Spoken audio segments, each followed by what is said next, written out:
Forget the hospital, okay? Okay. This year, no hospital. So, okay.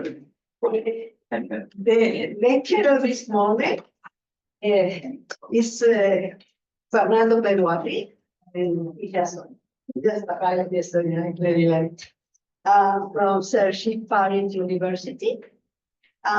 He will talk on emergence of ordinary active matter, from synchronization of moving oscillator to collective motion. Welcome. Okay, thank you. And thank you for the invitation. It's a pleasure to be here. I decided to start by, let me tell you a bit about what we do in Cergy. So what we do is we use active matter to work on different biological systems. The example there is collective motion in sheep. And then also we look at bacterial infections, formation of bacterial extraction, formation of bacterial extraction, scalability by bacteria, and other things. All of that, this is application of active matter or living matter. So let me start by defining what is, or what I understand by active matter. So active matter is I will define it like that. This MAM is mobile active matter, as the study of actively moving particles. And what is an active particle? It's a particle that is able to convert energy into work in order to self-propel in a dissipative medium, in the sense that it's not consuming energy and will not move, need to consume energy in order to move, to self-propel. So there are examples of this in nature, yes, many. These are, for example, bacteria. Bacteria is I put it there. So something that is active is something that, for example, contains an energy depot and is able to use that energy depot to convert that energy into mechanical work to self-propel. And this is, for example, a good example is a bacterium that consumes ATP in order to move the flagellal bamboo. It is a swimming bacterium. And that way you move forward. You have carbon cells and fish and sheep. And Camille, I think, was talking about fish, right? Or ants or whatever. So that you have this kind of examples from biology. You have also artificial systems. This is particles. This is like particles that have an asymmetry in the sense that they are not identical. There is one half is different from the other half. This is Janus particles, for example. In this example, the chemical reaction, there is a chemical reaction with something that is around, that is peroxide, and the idea is that the chemical reaction is different from one tip, from the other tip of that particle that produces a gradient, and gradients often, like this one, is going to let the particle move. That is not that simple to understand why they move, but let's say you need to have an asymmetry in the particle that is going to produce gradients locally, and that is going to allow that particle to move. Then you have the rollers. These rollers are, this is illustrated by this image. Rollers are, in this case, if it's through something called the Quincke phenomenon, there is a spontaneous symmetry breaking that complicates stuff, but at the end what you have is a little ball that is spinning, and if it's in contact with the surface, will move. Right? Roughly, it's that the idea. So, and of course, you have many others. We can put robots that move as another example. So now, why we want to? Okay, so let's start over there. Okay, so what's the intention of what why we want to study? Oh, now I understand why. But can I? It's being recorded. Okay. Oh, that makes it there. Yeah, absolutely. Why to study that is the active matter. One reason, or the motivation for me and in my group is, if you think of inert matter, what we know is that if you get the constitutive elements, you can see in which way they will organize. For example, this is the case of water, so you can have it in different states, in a gas, in a liquid, or in a solid. So you can find ways using statistical mechanics to understand that the same interactive units will manage to, to self-organize in different states, and you can try to basically inspired by that, try to do the same. If this works, no, yes, no, it's working. I'm trying to do the same with some biological system. The example here is mixobacteria, and depending on, there is a control parameter, you can go to different states. So let me go more in detail what I mean. So suppose that I get the example of a gas and a liquid. So here what you have as control parameter is the temperature. If the temperature is high, you will see a gas. You decrease the temperature and you will see a phase transition, and drops are here, you have a liquid phase now. So, and now you can try to do something similar. And in the case of bacteria, nutrients, if nutrients are very high, you see bacteria moving around, in non-cooperative phase, so kind of a gas if you want, you decrease the level of nutrients, and in the case of mixobacteria, they aggregate and form breathing bodies. So what I'm trying to say is that there's a sort of, you can expect or hope that you can extend the statistical mechanics in order to understand self-organization in biological systems and making some analogies between these two. So another reason is that there is, if you understand how this biological system work, and you find what are the organizing principles, you can try to make use of that to do technology transfer and use it, for example, for some robotics, drug delivery, and now there is something that is exploding with the war in Ukraine, that is military application of swarming and collective motion. Okay, so now mathematical tools. This is because we are going to be dealing with something like this out of equilibrium. Basically, everything that I'm going to show to you, and I think the approach that is used in Actimatter, you play with n-coupled orthogonal ODEs, or if you want n-coupled Lanchman equations. This is when it's going to give you the description, the microscopic description of your system, and then you go through kinetic theory, Fokker-Planck equation. You treat those equations in order to get the descriptions in terms of fields. For example, density, polar order, and other quantities at the macroscopic level. And this is something that we will try to also do during the course. Right? Okay, so now a bit of the outline. So I structured this in three kind of classes or courses or whatever. So the first one today, I wanted to basically introduce or talk a bit about active matter and some fundamental questions in active matter theory. I wanted to talk about the emergence of a spontaneous flow, phase separation, and disordered active system. Let's see if I manage to tell you all of that. So the second class, I was thinking of doing a bit more of a chalk course. Basically on the class. And going into the details of the first part, I'm going to talk, and I saw that we can go into diffusive speed to convection speed and collective motion, going into the lateral equation to the Fokker-Planck, and into the details how that can be done. And then the one can think of doing some exercises, and I don't know, that is up to you and the school and what you want to do, but that was kind of pretty much learning the details on how to do that. And this one is more like giving you a flavor of the kind of concepts and things with some videos. I'm going fast through some concepts. The second one is going more slowly on the details. And the third one, because I think that could be a good fit, I saw that I could tell you what I have been doing with SHIP, and that is because in SHIP there is collective motion, but there is cognitive decision-making, and at the end what you have is, you can think of that system of SHIP like a stochastic social oscillator,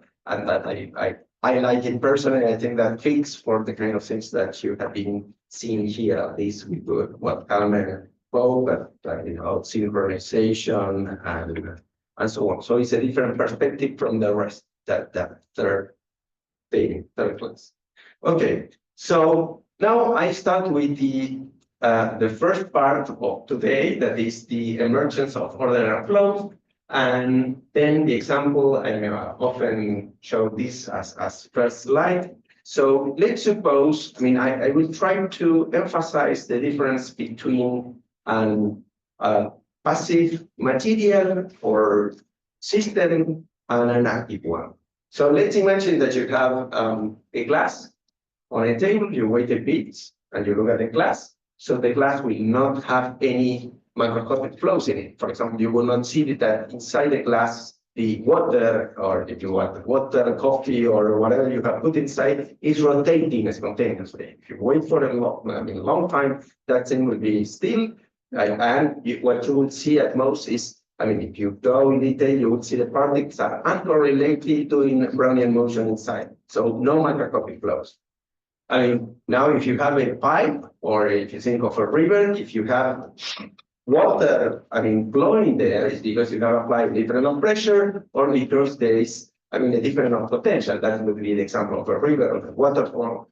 I mean, what you have is that the place is high, another is low, and that's why the water flows. So that means from the boundaries, you have to impose, or you do something at the level of the boundaries, the different of potential. You needed to produce that flow. Here, it's not going to happen, it's going to be spontaneous. So let me give you an example. I'm going to mention is the Winger roller. So here what you have is a system where particles are confined, where this is this ring, yellow ring. And then here you don't see much, but there are a lot of them, but it's way less the number of Winger rollers than in here. So now I'm going to show you the movie. So what you are going to see is that here, nothing too interesting happens when the density is low. So how works this system? You have this system is, let's say, you have the system is like that. I mean, it says the wingers are there. So now what you do, I mean, is you impose an electric field. And these guys are going to undergo a spontaneous symmetric gradient and start rotating and spinning and moving in on this thing, right? And if the density is low, they do move around independently and nothing happens. That will be the equivalent of seeing your glass like water, there are no macroscopic flows and particles moving Brownian motion. So this is what you're seeing here. So I don't know if you managed to see much, but there's these little things moving around. So now in the other, there are more, and as you switch on the electric field, you will start that they start moving around, and they will start basically forming vortex. So now you have macroscopic flow that spontaneously emerge. The only difference between this experiment and this experiment is that the density has increased. The density increased, and now spontaneously they start to rotate. I mean, it's not the same. Yes. In the first case, you were not applying this field, right? Yes. Here was the electric field, and here electric field. Let's say I mean, then the others are simulations. I don't know if you see better. I mean, you can remember this. You manage to see the little thing? No, you see nothing. But in my computer, you can see better. I mean, now you see just the macro. Here you don't see even, yeah, here you don't see the thing rotating.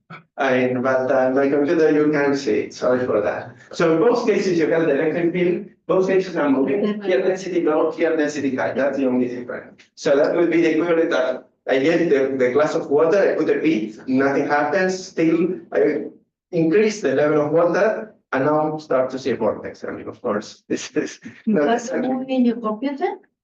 well. If you have the movie in your computer, you can turn around the computer. But I mean, yeah, I mean, let's see if Disconnect. yeah. Well, I mean, here we will. Oh.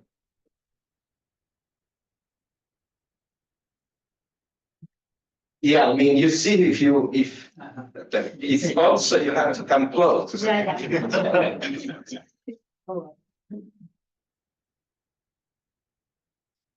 Anyway, so where it was. Okay, so now one that I hope that you see better. Oh yeah. Okay, now it's the same system but put in a kind of pipe. this is a kind of train, racetrack geometry. So this is what you are seeing. This thing is like that, and you are seeing a section of this. And what you see is the same system, printed rollers, and what you see is that they are moving in the same direction. So now the question is, I mean, this is different from, according to what I said, to what is happening in a fluid, where what you are doing is imposing a different potential or of pressure, which means that there is an external driving, telling everybody to move in the same direction. This is coming out, yes. And they're moving in the same direction, but they also have rotation, right? But they are little balls Yeah. spinning in the same direction, but they are all spinning the same. I mean, they are fluctuations. But I mean, the spinning. So What drives their movement is the spinning. what? What drives their movement is the spinning. Okay, I should clarify that. So this effect is the following. You have, if you want to go into the details of this, you have a conducting liquid here. I was going to explain a bit of this Winkel effect. So if you want to go into the details of how that works. I mean, that my intention was not to enter into that, but anyway. So you have charges in here and you apply electric field. This little ball is a dielectric. So this is, and what is going to happen, because this is a conducting liquid, is that you will get accumulation of charges. I mean, one side, let's say you want whatever you want. I will put this and this, or the other way around. So you get a distribution around this.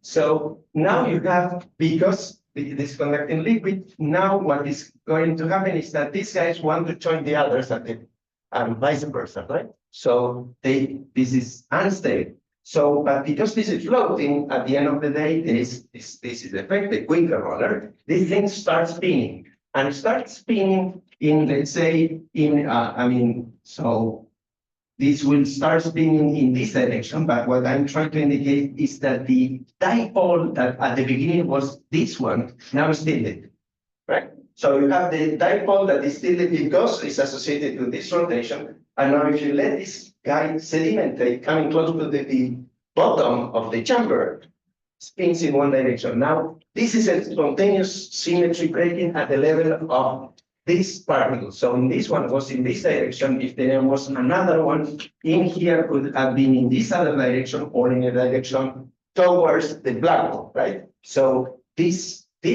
guy that in principle was like that now is getting broken in any direction. This dipole. And now associated with that, you have the rotation in this axis in this example for this one. So that means that each of them is undergoing a spontaneous symmetry breaking in any direction. You got this. So they are, though we are driving it with the electric field is not telling them in which direction to move, because the electric field is in this direction and these guys are moving in any direction on the plane, right? And if you see at low density, you can see all directions, most of them are equally probable.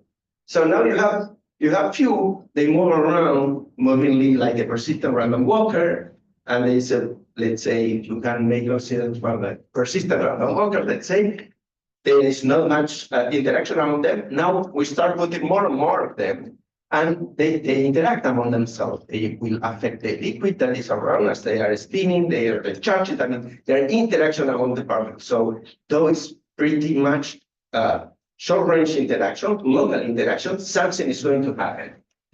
What is going to happen, in fact, we will be able to explain it with something that is called the electric mode that comes later in the talk, and is very similar to what happens with local oscillators, right? The equations that we will see. So at the end of the day, though the process is very complicated, it's basically melt down to something that you have been seeing probably in the school already, like Kuramoto model and other stuff.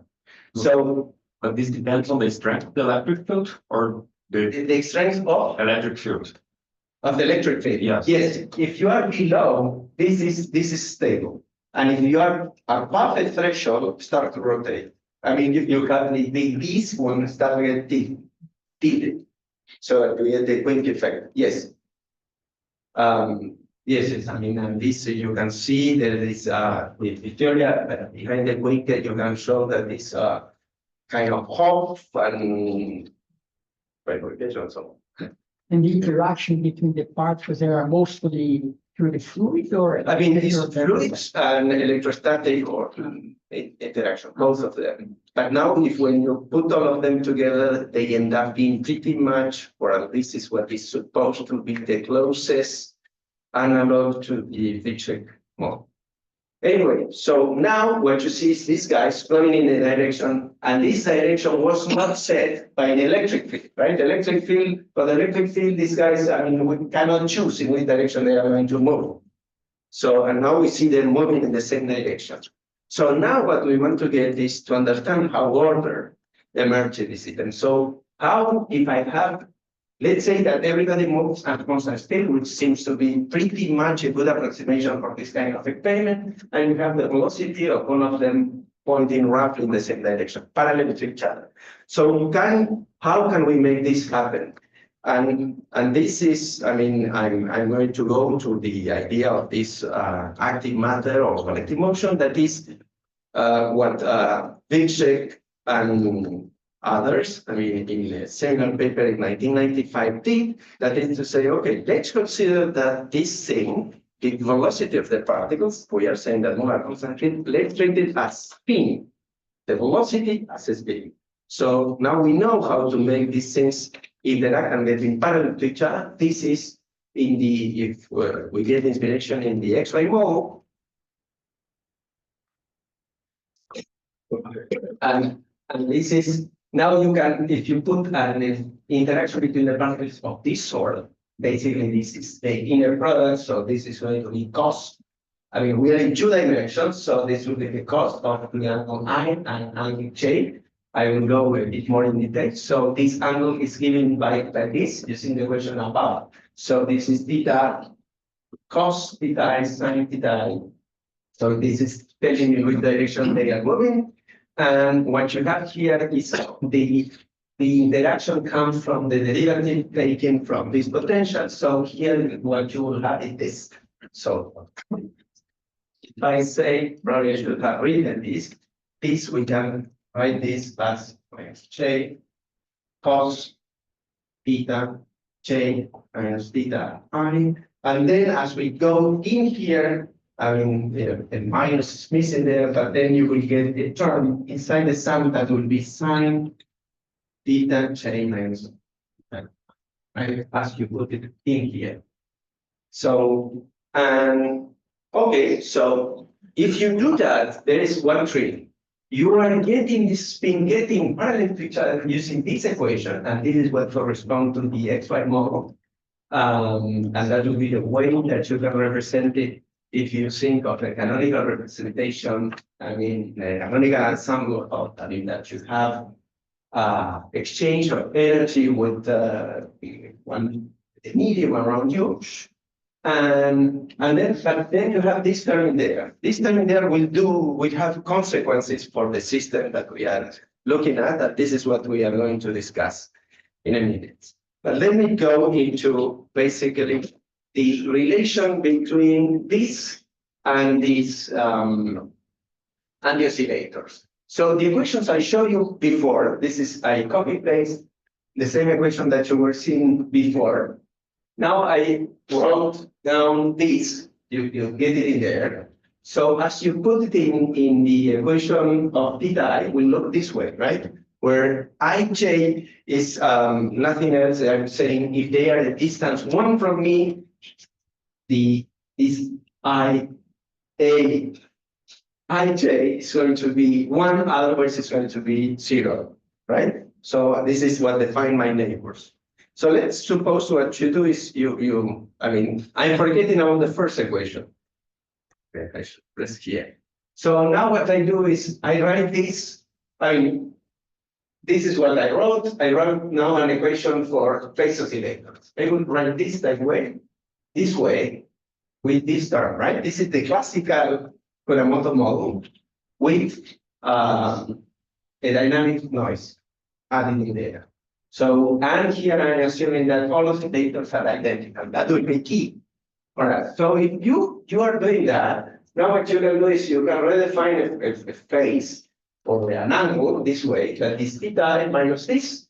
You take the derivative and you get exactly this expression, right? Now, because this is the same like this, because we have the angles at the same phase, right? I can add here this term for this and the same for this, but they will cancel out. So at the end, alpha, I mean, the derivative of alpha, I will take this one. That is the same that we have it over there. So what I'm trying to tell you with this, from all along, I'm going to be talking about spins, but talking about the spins is in any context exactly the same like dealing with the system of identical phase oscillators. So identical phase oscillators and spins is, in the context I'm talking about, is the same story, right? So you can go from one to the other, and often you start thinking about oscillators that are identical. You do this trick of this transformation, and you end up with spins. And then that means that the identical phase oscillator in dimension 1 will behave the same as spins in dimension 1, XY spins, the same in dimension 2. So you will have the same things, same phenomena in one and the other system. Because in the co-rotating frame, this was a frame that is rotating at the angular frequency omega 0, I see the spins, right? So that's the idea. Yes. Yeah. Just want to check this. Is AIG set IG61? I mean, this is, I put it, I mean, on purpose this way, because I saw that people were doing networks in here, and then it's the adjacency matrix. Exactly. But here is simply the coupling between oscillator I and oscillator J, that if you want to represent it as a network, you can do. However, here the network is going to be a dynamical network because things can move in and maybe close or far away. And I'm telling you, in the Kuramoto, I mean, basically it's an all-to-all coupling, right? So everybody's coupled to everybody. And you have typically 1/n so that you can increase n without having any problem, which means that this guy behaves this way. I mean, AIJ is by definition 1/n for everybody. If I replace that, and I obtain the Kuramoto mode. But in your situation, normally this condition, the IG equal to 1 into the distance between the X and Y is less than 1. It's not almost correct all the time. I mean, So of course. In my case, it's short range. So I have oscillator, let's say, or spins moving around. So each one is moving around this one. This is going to be neighbor of this one, and this one is going to be neighbor of the other one, because I'm using Euclidean distance and so on, because I could define something that is not like that. But we are defining something that whoever is at a distance from my focal particle I, at a distance less than 1, is connected to I. But this is a long story, but you can see that the network representation often doesn't add much to the story. This is one example. Why? Because you need to, track every particle to see when they are in this condition. So many results of networks typically, if I think of the complex network, live in not clearly in any physical space. Here we are clearly in a physical space, either 1D or 2D. So you are connected to guys that are at a Euclidean distance less than 1 from you, but you cannot be connected to a particle that is further away, right? Yes. Now, if I think network or whatever, I may be connected, let's say, with 3 guys, or 2. This example is true most of the time. But if I pick up them randomly, I can pick up someone that is over here. In this model, it's not possible. It has to be nearby in physical space. And in this case, this equation, similar to the Kuramoto one, would be in some sense some problem, because if we are going to the limit of large number, n will approximately reach 0, and then this coupling part. But if you get that, n is going to be supposed to fine if you want to take n to infinity. Yes. But then the sum is also going to have an infinite number of elements. So you sum infinite number of elements and you divide by the same if I remember. And yeah, and what else? And if you have it on a lattice, the put a multimodal or spin, I mean, I'm rather going to be thinking of a system where the spins are on a lattice, right? So, and in here, this this thing is with, for instance, present neighbors, right? So this one is going to tell me if your particle, let's say I could define the same, nobody moves, and if I am distant one, and this is distant one, and also connected to this guy, to this guy, to this guy, to the black ones here, right? This one, and nobody else. I mean, if on the lattice, you also should not connect to everybody, but just the ones that are in Euclidean distance close to you, the nearest neighbors. Okay. Right. Excuse me, Yeah. the conditions, the constraints for the A are on this, let's put it this way, on the value of the velocity, not on the position of the particle. No, The this is these particles have two. Okay, so the particles have this particle I, the state, and is given by its position in physical states, x and y, if it's 2D, and the angle theta I. So how I identify my neighbors only on the position. I don't care. I mean, yeah, I care about the orientation because that is going to. That's okay, but look at your first definition of the velocity. Yes. Is the same as that. Well, no, it's the derivative of it, of course. And so you are comparing the position, not the values of the velocity. Okay, thank you. No, I was confusing because of that. Okay. Yeah. All right. All right. So let me go with this. So we are in dimension 2. And this was what observed Dixit like 30 years ago.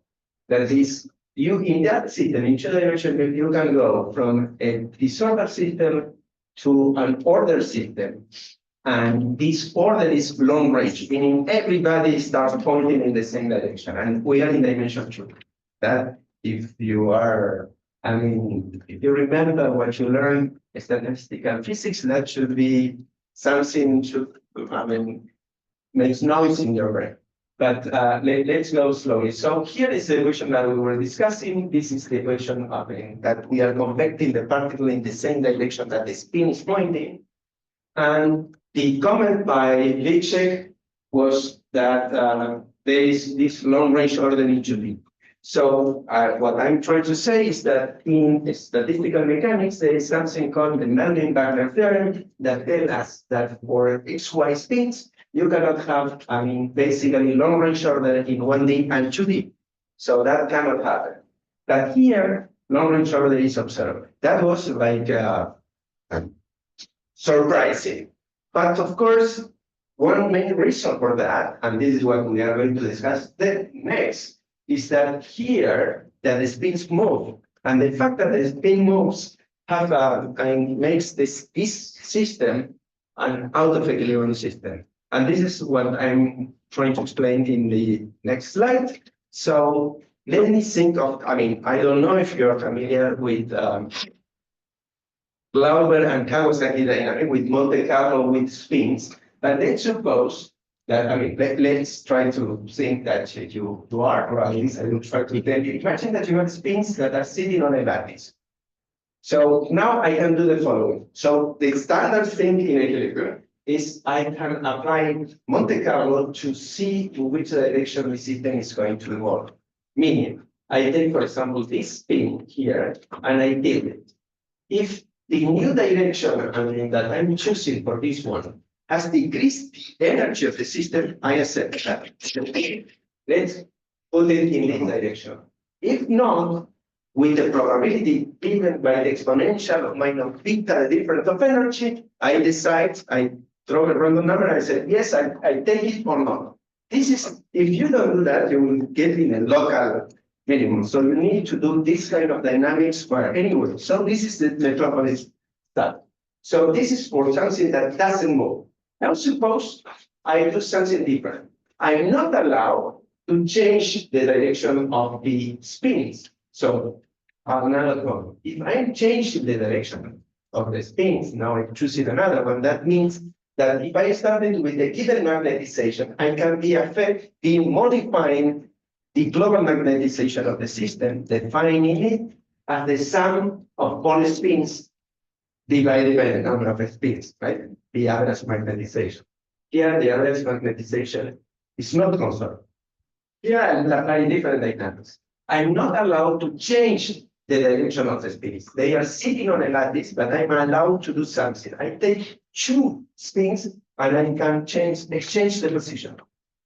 And now that I call the Kawasaki dynamic. If I do that, see, since I cannot change the orientation of the spin, that means that the global magnetization is conserved, right? So this is a different type of dynamic if I want to play the game this way. So now I'm allowed to change it. But now, why? I were going to apply the same rule. I may change something of position, and that might favor the energy. If that has decreased the energy, I say, very good, I accept it. If not, I use the same criterion with an exponential minus beta difference of energy. I decide if I accept it or not. Okay. So here in this problem, what I'm going to show you here is what happens with diffusive XY spins. I allow them to move in space.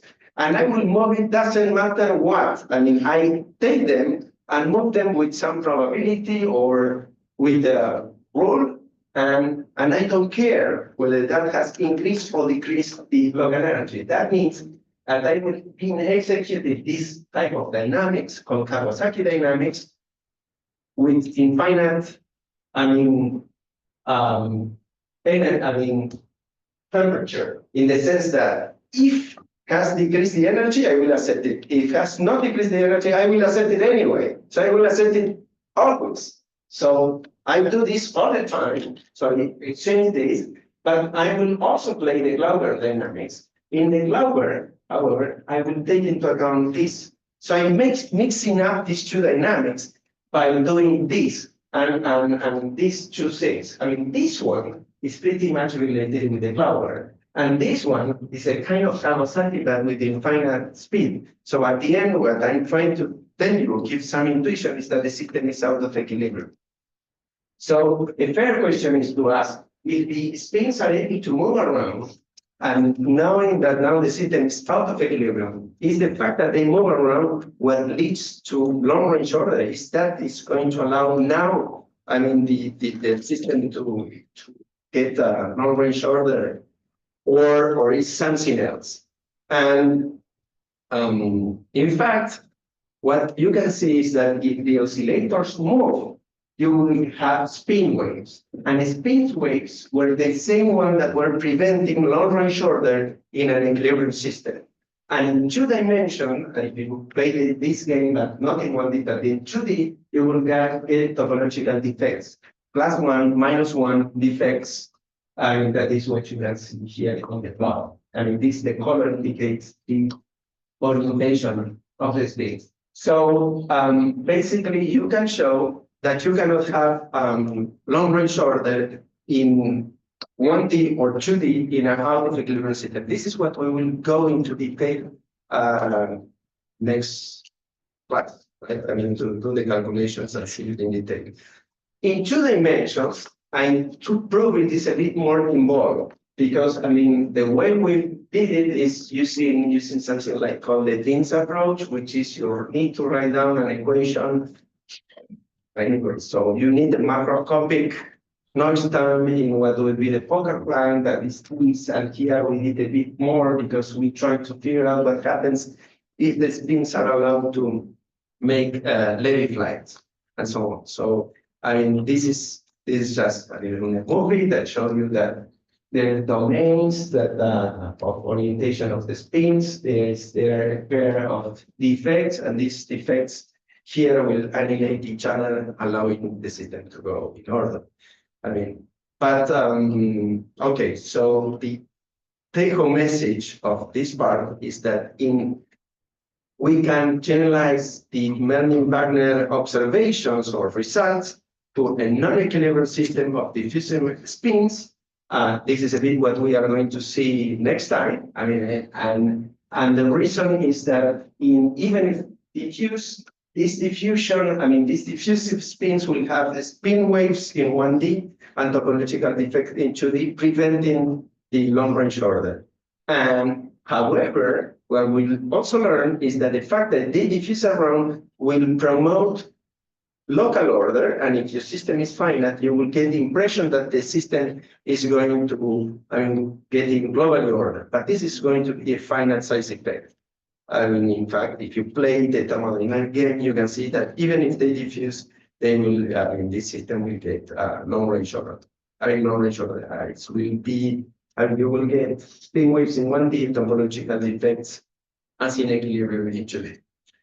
Okay, now let me go back to the original problem we were talking. In the problem we were talking about, this big shape model, particles were not diffusing. You see that term over there, right? Equation 2. So it was not just a noise term that we were putting there, so making them diffuse, but there is a convection. We move the spin in the direction given by the orientation of the spin.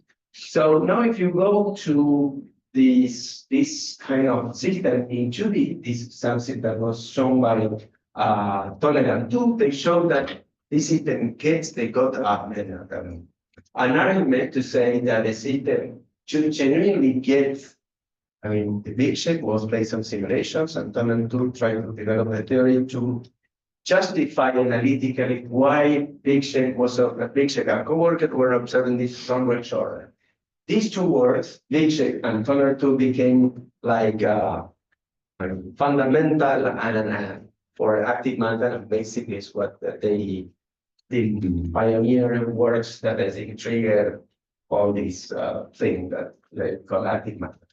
So they also observed that in 2D, there is, and as they get oriented, there is super diffusion in the direction transversal to the global order of the system. So now, regarding to what I was telling you, and perhaps that was too fast, is that if the oscillators super diffuse or the spins, long-range order, you can prove it, is possible. So now what we get is that two things happen.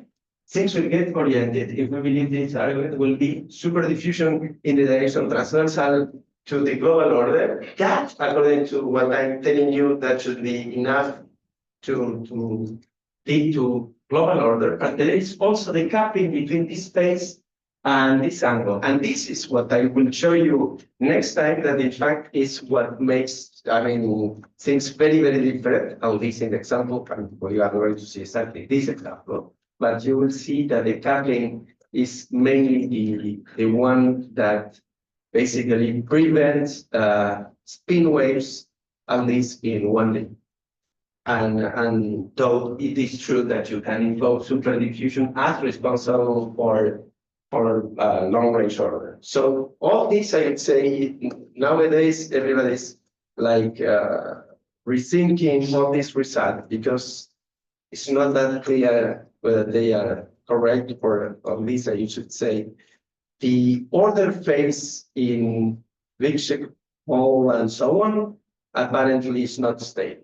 So, and this is a bit what I'm going to comment next. In this case, there are several reasons to believe it, but this is, if you go and you put few obstacles in there, you will break long-range order and the system will exhibit quasi-long-range order, and you recover a kind of equilibrium-like dynamics. So you get a big shift, you do more perturbation, that result of long-range order in 2 dimensions is gone. Now, if you do this you put it in a box, same thing. So you can prove, I mean, this is numerical result, but you can see that at least the numerics indicates that the system cannot develop long-range order. And then there is now also Yuxate and Taller that have been doing other from numerics and other arguments.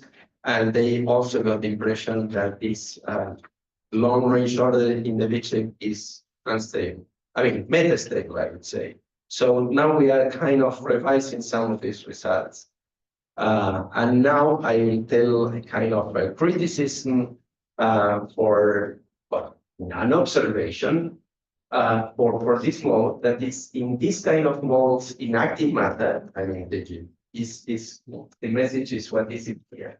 If you put something that at the local level favors particles spins pointing in the same direction, if order merge at the macroscopic level will be also spins pointing in the same direction, meaning you put something that is ferromagnetic at the macroscopic level, at the microscopic, you put that rule, it's the same what you recover at the macroscopic level.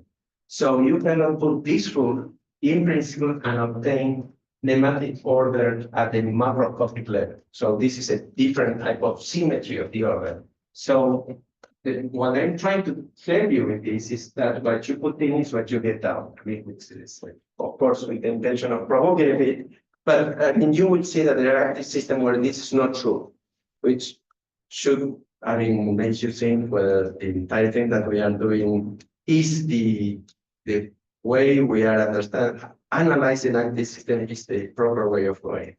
So, and with this, I mean, I want to go. I mean, what should I do? We started late, I should cut it, I continue. I should, if you have at least for an hour, right? Or I mean, if I speak for 1 hour and a half, yes, but we started very late. This is up to you.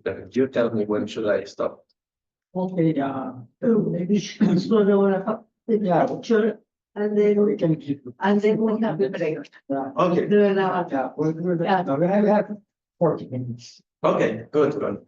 Okay, so I will now go with this. So this is everything we saw in the generating agreement between these spins operating in the same direction. Now we can try to go and say, is this the only way using this inspiration in the XY mode? Is there another option to produce order of moving moving particles that move at constant speed and eventually may get all pointed in the same direction? And why? I mean, the question is it's really the only option. So, or this was a matter of imagination. And this, I will show you that, in fact, yes, you can do. So let me basically tell you about, again, revise a bit the picture model. So what you have there is you have your focal particle is this one. And looks in the neighborhood, I mean, let's say a distance less than 1, what is happening with the neighboring particles? Neighboring particles are pointing in the direction indicated in the figure. Then our particle, what will do is will adopt the same direction that is moving local, right? But now you can do something different. This is our focal particle, and we will change the rule. So our particle will ignore the direction of the other particles. So basically we go this, we ignore in which direction they are moving, and but we'll take into account in which direction they are in that neighborhood, and we'll make it move toward the other particle. So we are implementing simply attraction here, if you think about it. So try to move where more particles are locally. Now, if you do that, I mean, okay, yes, you can express this in any dimension in this way, and the equations of motion will look this way. So it's pretty much like the picture model. The only difference is that this angle here is not given by the orientation of the other particle, but rather is given by the angle at which the other particle is located. I don't know if you are understanding this. So let me try to be more precise. So this is my focal particle. Let's say it's looking in this direction. There is another particle here is moving that. So I don't care about this orientation, but I care about this angle. So this one, if this is I and this is J, this is my angle alpha ij. This would be E theta j, and this one is theta phi. You understand? Before was I take into account theta I and theta j. Now I say theta I and this alpha ij. You know? They can overlap, right? Give me a second. Say it again. They can overlap, right? Just structure, pure structure. So they can overlap. Yes, yes. I mean, they can, if they can move towards the others. Yeah. They're point particles, point mass particles, like in classical mechanics. If you don't take the volume, yes, they are free to do whatever they want. I mean, this is, yes, they can cross each other. So, but I'm changing it. So before V shape is sine theta j minus theta phi. Now, in this new thing is, we say, let's do different. We go alpha ij minus theta phi. So you see that the difference is in here. So yes, we use an angle, but use another angle, and it's related to the position, relative position of the other particle. Okay, now if you do that, the problem is that if you put many of them, since what I said to you, so they are attracted to each other. So what you are going to see is that they form aggregates. So and if you wait long, you will see that the system can phase separate, and you will get what you are seeing here. That under this, with this parameter, you see that the system is going phase separation. We'll get the drop will come together, and finally you will see a big drop and a gas run. So it is not leading to any order of these spins, nothing too interesting. It's just what we know.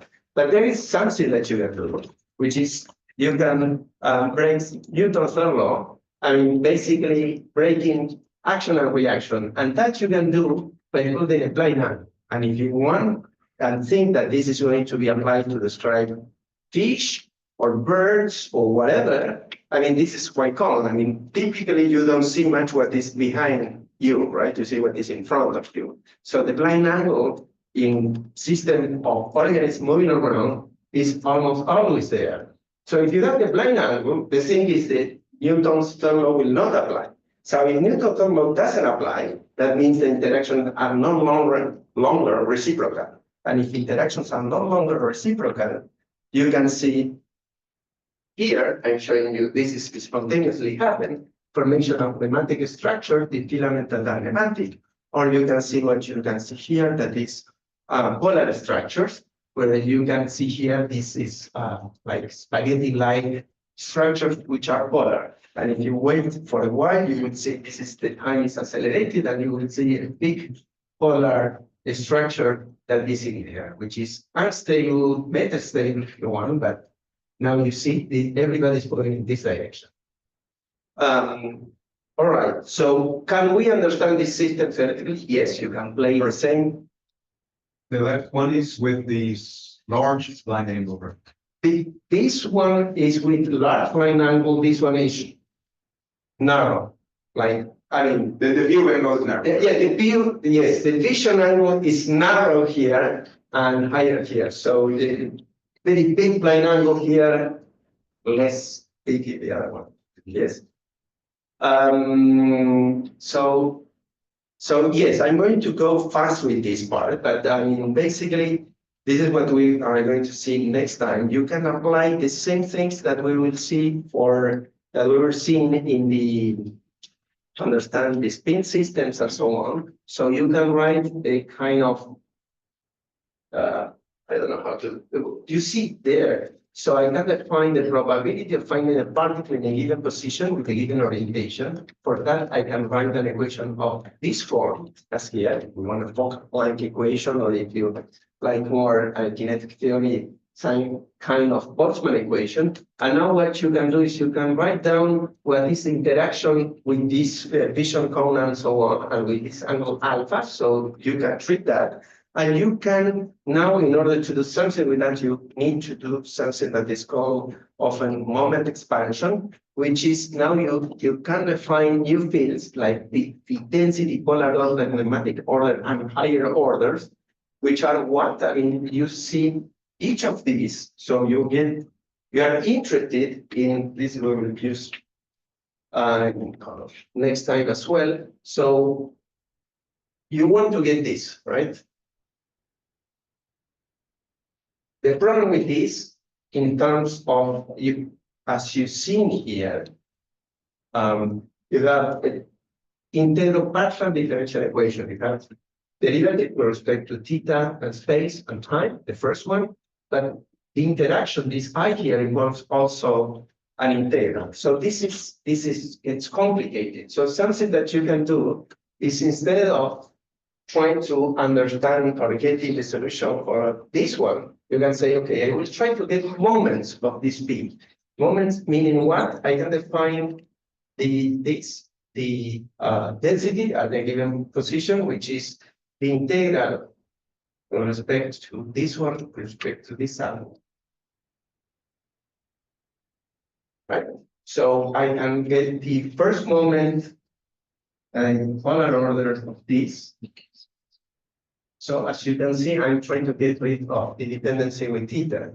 And now this one is going to be this cos.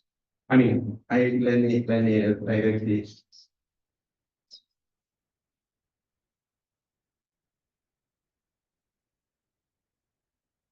So I define this way. This term,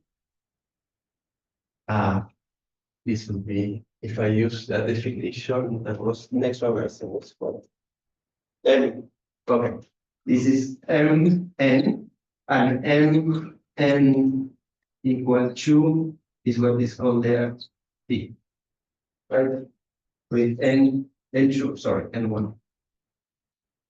When N is 1, you see, I define this way. So now the problem is that I will get an infinite number of equations, and then I need to cut it somewhere. I need a closure. And in order to get a closure, one has to define to say, okay, I go up to whatever order and find a solution to stop this somewhere. And this is what we have done here. We have expressed orders beyond the nematic one. You can show that let M is going to be a function of rho M, let's say 1, M2 up to M minus 1. Right? You can try to do this. Right? The order up to a given point, you express everybody in terms of higher orders that are low. And you cut that hierarchy. That you can also do for the big ship model and so on. So this is a way of dealing with that. And that you can do in this system as well. If you do that, then what you can do is get the isotropic case. I'm going very fast, so I'm not pretending you to be able to follow the details, but there you can show that it's going to go, I mean, a kind of standard phase separation. Now, if you make it the vision cone very narrow, you can use a local solution for doing the closure. And now you can prove that there is this thematic polar filaments. And if you make it bigger, the vision cone, you can also use this trick. You can prove that there is nematic filaments. So you can prove, you do theory with that and prove that the system is basically behaving as I show you in the simulations. So, so I suppose this is a message. Is the way the particles are located in space is that determines pretty much the kind of order that can emerge. And now in this kind of way of doing things, how, I mean, the structures that you put in the space determine the kind of order in the orientation of the angle theta that appears. Question, what's the role of the noise there? Is it critical to remove the noise? What? I mean, one question I don't take. Yes, I. Okay, so let me see how I can answer that. So the answer is yes, you will need it for many things because, for example, let me go with a simple answer for this. If I write things this way, if I don't have anything competing with attraction, then the system will aggregate. So if I want to have a gas, but also an aggregated phase, I will need to add noise. Otherwise, everything will come together. And so that, for example, show you in the most simple case that noise I needed, because otherwise I get only one phase, right? And yes, another more subtle way of answer this is you don't put the noise, you can see on this with only two particles that there are some fixed points, and the system will immediately go to those fixed points, and the dynamics is quickly over, right? So, okay, so now what I'm trying to compare is what happens with active particles which have this they interact with theta, so this way. And then what you can see is that you can get homogeneous order phases and eventually long range order, polar order in this case, and more nematic if you change the symmetry of the local interaction.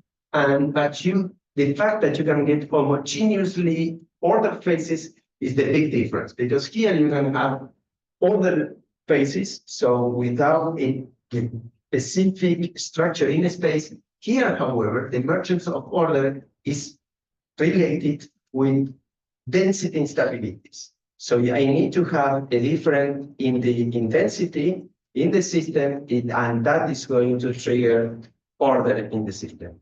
And and you cannot have homogeneous order phases. So these two systems, if you want to use the language of universality classes, you would say, I mean, one should go more into detail, but you could see in a very obvious way that they are very, very different. The physics is very different, so they are in different classes, these two tidal systems. So with this, I go with this comment that is up to now,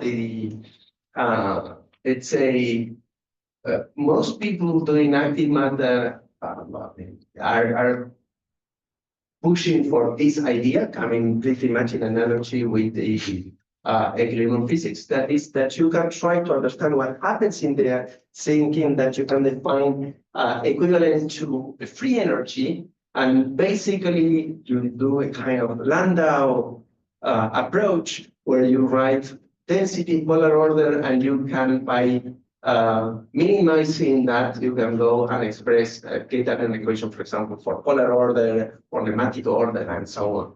So there is a discussion with that, for example, anyway, so I will not enter into that. You can also derive this equation basically based on symmetry arguments as in equilibrium. This is, again, one can give counterexamples where this way of thinking leads you to the wrong answer. And now there is a lot of resistance because, let's say, people training on equilibrium I mean, there are different churches here. If you go to the church of Landau and so on, you believe in that, and you're like, no, you are, of course, you're a tyrant. You are not allowed to enter that church. And you will be, I mean, basically it's like Inquisition these days, and that will be a problem for you. But I mean, that depends. If you want to be accepted in the church of Landau and company, and when let's say physical establishment is being part of this religion also, and basically you follow things. But then the problem is that you have to describe many things in this way. For example, here is the local emergence of polar order. In this example, emerged like a pitchfork. And if that emerges as a pitchfork, the problem is I prescribe from the very beginning which is the order at which particular level that I want to emerge. And in many active systems, this is, you put a symmetry that locally you can show that is, for example, nematic, and the other that emerges polar, or the other way around. And this is what I'm going to show you later. So basically, the problem with this type, I mean, this is a fundamental question. This is what I would say, in my opinion at least, is that I think that several recent results show that not everything can be cast into this way, this kind of formalism. Of course, if you are a believer of that church, this is not true. I mean, everything should be possible to be just this way of writing things. But then the problem is that how can you explain the emergence of some symmetries in system where microscopically it was not prescribed, and you put a given symmetry and another one emerged at a microscopic level? Yeah, you belong to that church? No, I don't know. No, but then I don't know if I understand what you have in mind, just to go further. So one question would be to which extent that hydrodynamic description is, in which sense is universal or asymptotic, being derived from the corresponding microscopic, and then you could claim whether that applies or not. So I don't know if you, it's more about this as a phenomenological approach that you've But this, the Landau is already phenomenological, right? Isn't it? yeah, I mean, you can think of this in different ways. Yeah. But some people try to derive that from a microscopic. So you can start have like your kinetic theory, do experiments, approximations, and try to see if you fit in there. But even how you study the kinetic theory is, I mean, not all can go into that, right? Erwin Frank is one of them. One, for example, that doesn't believe on this. Another one. Igor also is, I mean, there's some people that don't believe that everything can be cast this way. But I mean, getting that, proving that whatever, we get counterexamples will show that the approach used fails. That is up to now, I think in general, that is enough to say that is not everything can be used. And of course, could be, what if there is another subtle way where we still don't know, I mean, does not exist. So you say there is no case where this has been derived from a more microscopic description that allows you to tell this. I mean, I'm telling here you, and this will not fit here. yes, I'm telling you, you have systems where apparently you cannot use this phenomenological approach. It's not obvious way how you can make it work. And I mean, there is something I'm not going to show here, but for example, if you get a deep shake, and the classical thing, you can, going back to many of the things, you can see that the information provided backwards in there. And that's already the first indication that tunnel to equation, for example, doesn't show you that, rather the contrary. And then you can see that they are not correctly capturing the fact that the way information flow, which also suggests that perhaps the way order was the explanation for the emergence of long-range order in the tunnel tool is strictly based on the way they derive those equations, and that may be even from the very beginning in not the correct way of doing.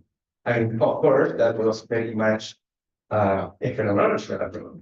But this phenomenological approach is how many times you miss, and also that was the only way. I mean, it's pretty much based on your imagination of how things work. And that is symmetry. I mean, then there were many things that came back later. Right? For example, that I don't care about those coefficients, that they depend on the density, and the end they were key because we're the ones given to the bands and so on. And according to that approach, also that phase should be robust. And apparently now we get all of evidence that it's not stable. So there are many things. I mean, the building is, I think, at least we are seeing some cracks. Yeah. It's not falling apart. But If I may. yeah, Because I give a talk on Saturday, and I was talking about this work that they did with Hugh about how a perturbation is able to distort order. and there is one little guy there and so on. I mean, points in that direction. No, because then Hilda asked me, oh, there is this big shake, I mean, for so many now decades. what remains to be understood. And I think that's, I told him, I mean, different people will tell different things. And then again, Fernando is kind of pointing out, once we start understanding what are many things that are still not so well based as we were believing. Yeah, I mean, we're given like, okay, now we understood it, and now we are like, okay, perhaps we didn't. We need to rethink. Yeah, I think revisit this. All right, so this is an example. I mean, I have been working several years, and I think I work to show you this, that we have something that have a given symmetry at the microscopic level, and we are going to see that at least at the mesoscale, we see the other type of symmetries. This is rods. Rods.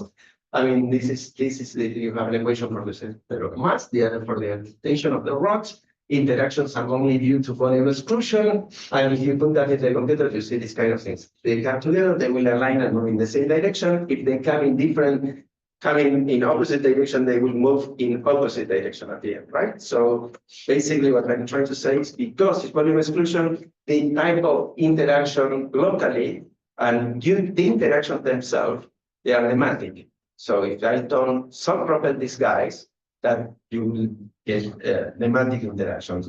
Here, however, you see that they end up only in the same direction. So now we will come back to this.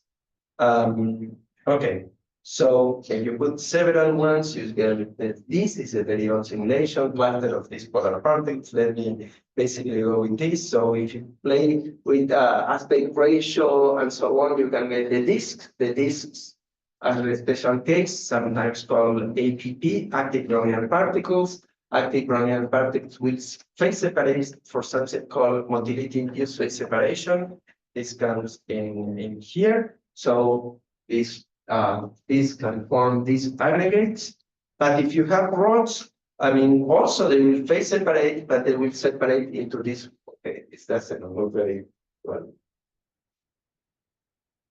Why? Anyway. So you see that they form there, and you have very big polar clusters. And okay, so the phase separation in a different way, it seems, and you get also the formation of polar structures. So now a way that we were playing around for already a couple of years. Why? I mean, if we believe that number there, I mean, is that you can try to represent particles like a smooth field and then use this to describe how is the interaction between the particles. And then you can, and the advantage of doing that is that you can write explicitly what is the torque terms and interaction terms and so on. So the details, let me skip them. I want to show you, I mean, you can do a bit of theory with that stuff. But I want to show you this. You get these particles and you don't see much, right? There. You manage to see these particles there. Okay. So if you shake them, basically, if the self-propulsion is in one direction and you invert it and you let them be shaking, I mean, they move a bit in one direction, the particles like that.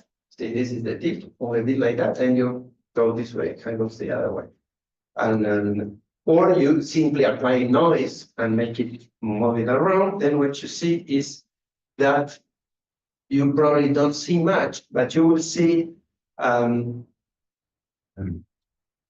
know if you manage to see that there are domains of colors. So, yeah, and this is nematic order. So the system will get some nematic order, but that's all. Now, what I'm going to show you is I get the same system, but I'm going to let the particles be driven in one direction. First, I make it the circles. If I get the circles, you get phase separated. I mean, you get MIPS and you get this kind of aggregates. Now I make it a bit more elongated.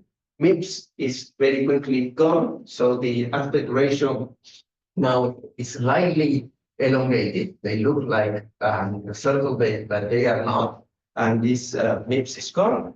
And then if you keep on increasing, you will start to see a phase where you see domains that appear, polar domains. And if you elongate it up to aspect ratio 4 or 5, which is aspect ratio, for example, of mixobacteria, you will see formation in a finite system of large polar structures. So let me show you this. This is when, okay, this is mixed. We really did, okay, you manage to see that, right? So this aggregate, this is when they are very elongated. You see these polar structures. But I mean, the message here is what I showed you at the beginning is something that was nematic, the interactions. So depending how you drive the system, if now you drive it, I mean, in a polar way, the system itself managed to get in a dynamical way these polar structures. So this seems to be related to the dynamics of the system rather than for the form of the interaction or the symmetry of the interaction potential. And if you play around, there is a way where you can go from polar cluster to pneumatic bands and an intermediate regime of stability. And here what I'm going to show you is, I mean, this was to go into the robustness of this motility-induced phase separation. Here you have this grid kind of geometry, the formation of this in the borders, there are particles pointing inward, and this is what is rather getting them more or less confined in space. And if you change the aspect ratio, this gets dissolved and these structures are gone. And then, okay, then this is getting perhaps a bit too technical. Here is that at the moment, I don't know, I mean, I think no one knows how to explain this in detail. What we do here is a hybrid method. We get things from simulation, plug it in, and get some results out, which is, for example, in here is this would be the focal point that you want to solve the first equation. And here what we are trying to get is the, you see, this is the average force that is going to kill a particle in position X with orientation theta. This is the torque. But this we measure in simulations, the kind of symmetry that is in there. In fact, we try to measure this quantity. I mean, the correlations that are there that we take it from the simulations. And this is, I learned it from this paper by Smith. And I think it was a very good idea. And if you plug that in, well, you can justify many things. One is you can see that you can perhaps justify in a bit better way, which is the fact that there is a torque away from high density regions when you have these circle-like particles. And then you can also measure the kind of polar order and nematic order that you can have, and it's related to the fact that there are correlations between the particles, meaning that here we use, we are using an infield, right? Infield neglects correlation. And to explain many of the things that we have here, correlation need to be included. And the correlation that you have and the image that you see here, what happens is that as particles move, encounter more particles, for example, in the front than in the back. This is a consequence of the motion of particles. And now if you take that into account, you may realize that the symmetry of interaction was not that is isotropic as you were thinking of from the very beginning. It's not, because there is the impact or symmetry that appears because of the motion of particles, and that allows you, for example, to understand that that asymmetry is going to lead to something, and that something, this asymmetry having more in the front than in the back, also happens even though the interactions are of the nematic type. So altogether, basically, we do in this hybrid approach, you can, it's not an ab initio explanation, right? But combining this, you can understand that nematic elongated particles that are self-propelling, even though the interactions are nematic, the structures that can emerge are polar. And this is what I was discussing that is happening, that if you go in a naive approach, right? You know, based on symmetries and so on, that your interactions are of nematic locally, explaining that what emerges at the macroscopic level is polar, for example, is not that obvious. I mean, I don't know how one can explain this up to now. I mean, this is a hybrid way. So yes, this is it's not a very satisfactory explanation. I mean, it's not an explanation because you need to add things from where, but this is a way that give you a hint from where the problem, some problems are, which I think is not the whole story, but at least this is a problem of the mean field approach, rather, I say. The fact that we have neglected correlation has some consequences, and one is that we cannot explain this the macroscopic symmetry. We get a state that emerges that has the symmetry different from the one we plug in at the macroscopic level. That symmetry, that the emergent one, is different from the one that we put at the microscopic level in the file, right? And yeah, with that, I think I will stop here. I mean, there is yes. Thank you.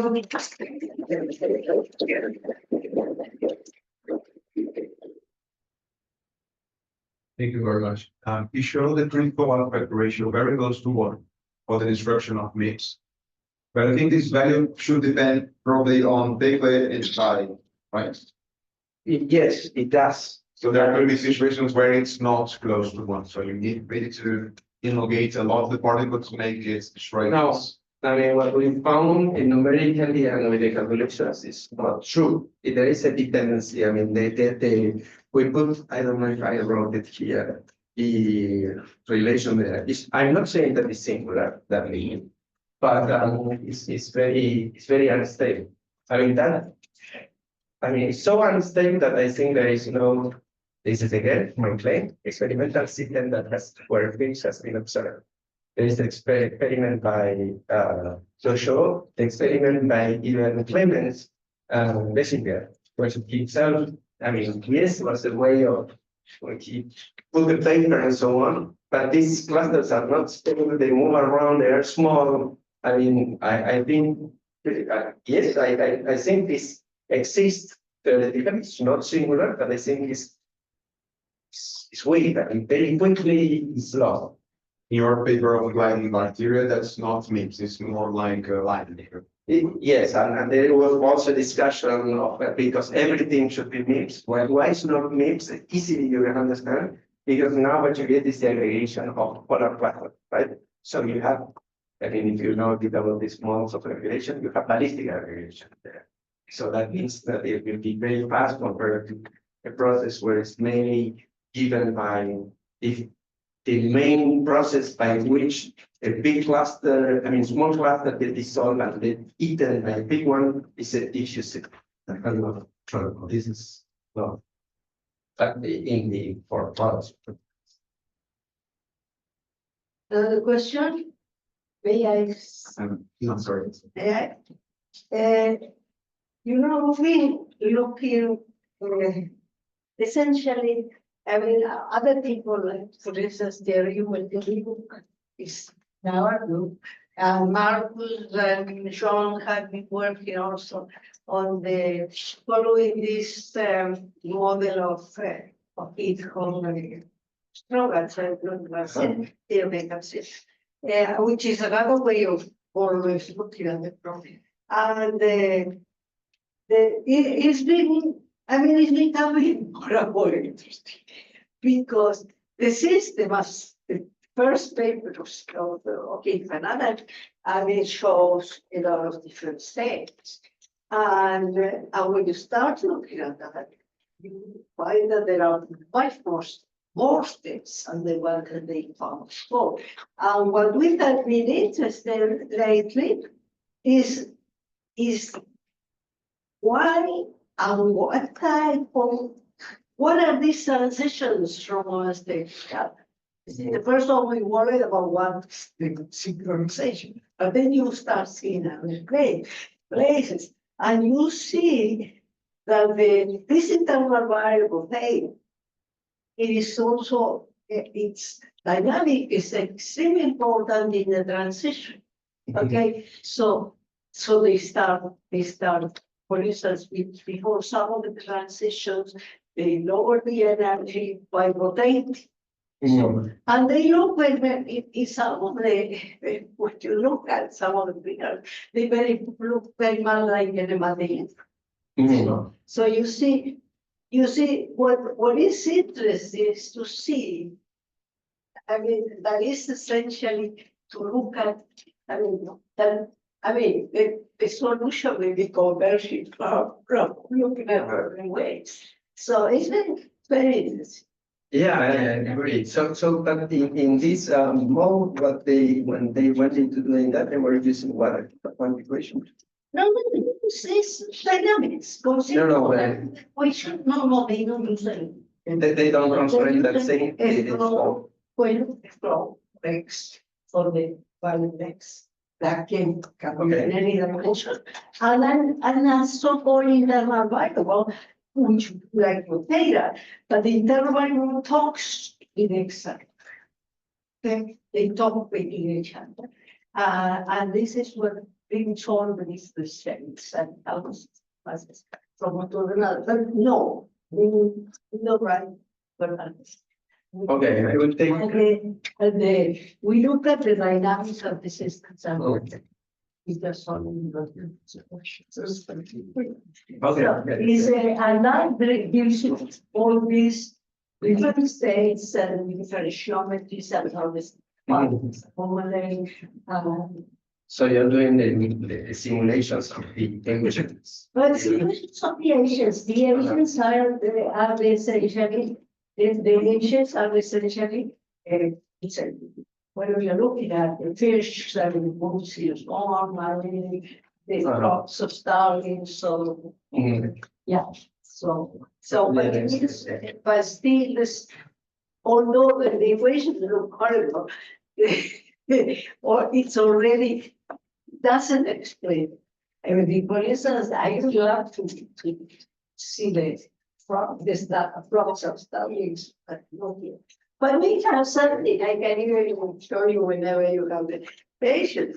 We have one case in which we call it the mother-duck effect. Right? Yeah. Mother-duck effect. The mother-duck effect, because you see all these things moving around between themselves and don't having, let us say, the same internal state. And then, for instance, one of them goes away. And one of them goes away, and you see how all of the others synchronize and they bring the other back. And how the other one, when it comes back, tries to change the states of them. So that's why you call it the mother duck. Right? So, the duck that way to it. So that's okay. So we have a.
Guarda con tutti parla.